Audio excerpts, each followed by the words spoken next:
high school students could face a new requirement for graduation. Good evening, I'm Katie Moeller. And I'm Jim Reek. Thanks for joining us. Tomorrow afternoon, a Missouri House Committee will discuss the possibility of adding a class solely devoted to personal finance. Students would have to make a passing grade. Right now, students can get personal finance credit through alternative classes or testing out of the class. This bill would eliminate those options. We went on Facebook to see what you thought about the proposal. Here's a look at what you had to say.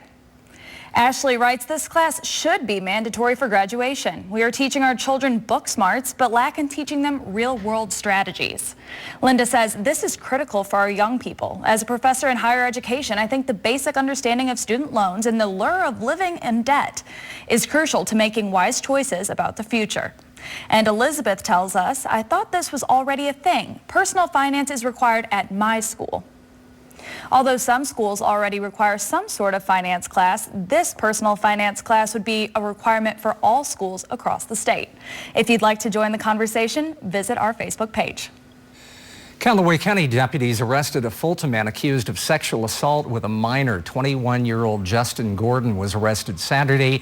He's charged with child molestation, drug paraphernalia, and marijuana possession. He's being held on a $25,000 bond at the county jail. Police in Oklahoma arrested a man accused of rape in Missouri thanks to an anonymous tip. Officers found 33-year-old David Backstad inside a Tulsa home. Police say Backstad was wanted in Newton County, Missouri, that's near Joplin, on 2 counts of first-degree rape and 2 counts of statutory rape. He's being held without bond. More than 1,000 people gathered tonight for a community worship service celebrating racial unity in Columbia. Held at the Crossing, tonight's service was an idea brought to life by a group of more than 30 pastors. Pastor of Urban Empowerment Ministries, Bishop Lester Wood, said the event was the first step in an ongoing effort. Number one, it took a lot of work to do what we're doing tonight. But number two, we've started working together because Keith was at my church last Sunday, and so was Dave there today.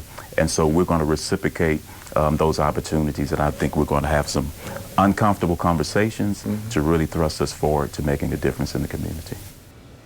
It was clear that the issues being discussed at the service do matter to the community. It was standing room only in the Crossing's main auditorium and 2 overflow rooms tonight. The UM system announced 18 new members of the Entrepreneurial Scholars and Interns program known as ESIP. Students from all 4 campuses were eligible to apply. During the program, students will take a variety of business-related courses followed by a 10-week paid summer internship.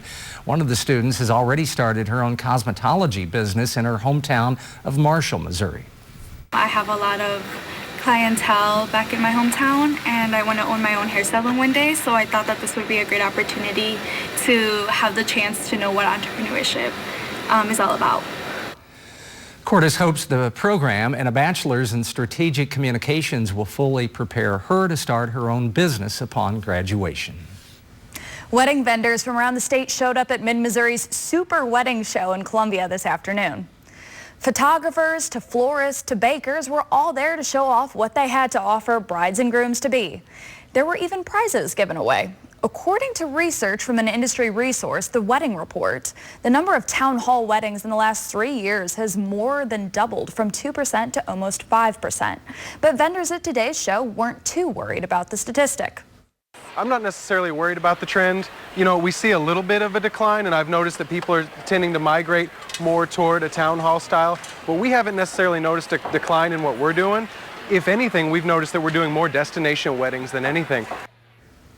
In addition to all the traditional vendors, there were also 3 chiropractors at today's show saying that a chiropractor's appointment could be an important step in making a bride feel her best on her big day. A bit warmer today, but what can we expect for the work week? Let's check in with Kenton for a look at the forecast. Thank you very much. Looking at our 24-hour temperature change here, we are much warmer than we were 24 hours ago. About 14 degrees warmer actually in Columbia, 17 degrees warmer over in Kansas City. That, of course, gave us temperatures starting off this morning down into the 20s, middle 20s actually almost all night long. You can see there, and getting up to 52 for a high temperature in Columbia.